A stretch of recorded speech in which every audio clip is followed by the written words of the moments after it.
পরের খবরে অধীর রঞ্জন চৌধুরীর বিরুদ্ধে যে মামলা দায়ের করা হয়েছিল সেই মামলা শুনানি স্থগিত হয়ে গিয়েছে।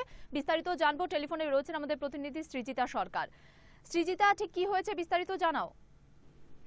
মীনাক্ষী, দেখো, আজ সকালে বহরমপুর কোর্টে অধীর চৌধুরীর আইনজীবীদের পক্ষ থেকে একটি আবেদন করা হয় যে আজকে অলরেডি কোর্টে 200 থেকে 250টি কেস রয়েছে এবং এই কেসগুলোকে যথেষ্ট সময় জাজের পক্ষ থেকে দেওয়া সম্ভব হচ্ছে না।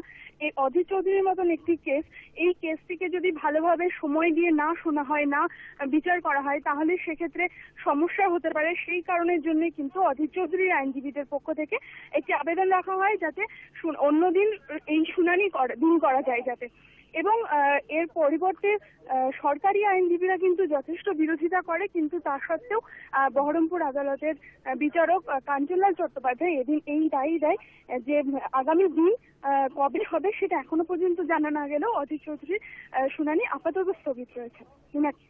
ধন্যবাদ সৃজিতা। কথা বলছিলাম আমাদের প্রতিনিধি সৃজিতা সরকারের সঙ্গে। অধীর রঞ্জন চৌধুরীর বিরুদ্ধে যে মামলা দায়ের করা হয়েছে, তৃণমূল কংগ্রেস কর্মী কামাল শেখের মৃত্যুর পেছনে তার হাত রয়েছে এমনই অভিযোগে তার বিরুদ্ধে মামলা দায়ের করা হয়েছে। সেই মামলা শুনানি আজকে স্থগিত হয়ে গিয়েছে, কারণ অধীর রঞ্জন চৌধুরীর আইনজীবীরা জানিয়েছেন যে সময় নিয়ে এই মামলার শুনানি করা দরকার। তারই পরিপ্রেক্ষিতে আগামী দিনের এখনো পর্যন্ত শুনানির দিন ধার্য হয়নি, তবে আপাতত স্থগিত এই মামলা।